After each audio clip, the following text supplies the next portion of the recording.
ஏலே என்னலே 2 நாளாக ஆளையே காணலை. இதுவும் தமிழ் தான். மாமி ஆற்றுல ஆறு இருக்கா? இதுவும் தமிழ் தான். ஏனுங்கத்த இன்னும் 2 நாள் இருந்துட்டு போகலாமில்ல? இதுவும் நம்ம கோயம்புத்தூர் தமிழ் தான். எதுக்கு இந்த தமிழ் கிளாஸ் எடுத்துகிட்ருக்கேன்னு பார்க்குறீங்களா?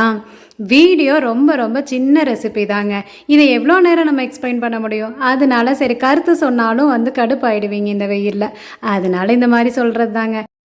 இந்த மட்டன் வறுவலை எவ்வளோ நேரம் தான் இழுக்க முடியும்? எண்ணெயை ஊற்றி கடுகை போட்டு 2 வெங்காயம் கருவேப்பிலை போட்டு இஞ்சி பூண்டு இருந்தால் போடுங்க, இல்லைன்னா பூண்டை மட்டும் போட்டு நல்லா வதக்கி எடுத்துட்டு வேக வச்ச மட்டனை போட்டு அது கூடவே கறி மசால் தூளும் கொஞ்சமாக வரமிளகாத்தூளும் தேங்காய் ஒரே ஒரு சிறு தேங்காயை நல்லா அரைச்சி ஊற்றி தேவையான அளவு உப்பு போட்டு மட்டன் வேக வச்சுருக்கிறப்பவே தண்ணி இருக்கும் இல்லைங்களா, அந்த தண்ணியே போதும்.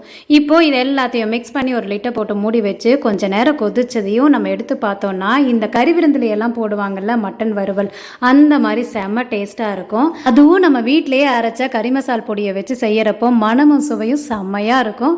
அம்மா அம்மியிலேயே மசாலா அரைச்சி சூப்பராக மட்டன் குழம்பு வச்சுருந்தாங்க. ஸோ அதுவும் ரெடி ஆகிடுச்சு. மண் சட்டியில் தான் எல்லாமே செஞ்சுருந்தோம். என்ன இருந்தாலும் என் பையனுக்கு முட்டை வாசம் இல்லாமல் சாப்பிட முடியாது, அதனால அதுவும் பெப்பர் வேற பிடிக்காது. ஸோ வரமிளகாத்தூளும் உப்பும் சேர்த்து தோசைக்கல்ல போட்டு முட்டையும் ரெடி பண்ணியாச்சு.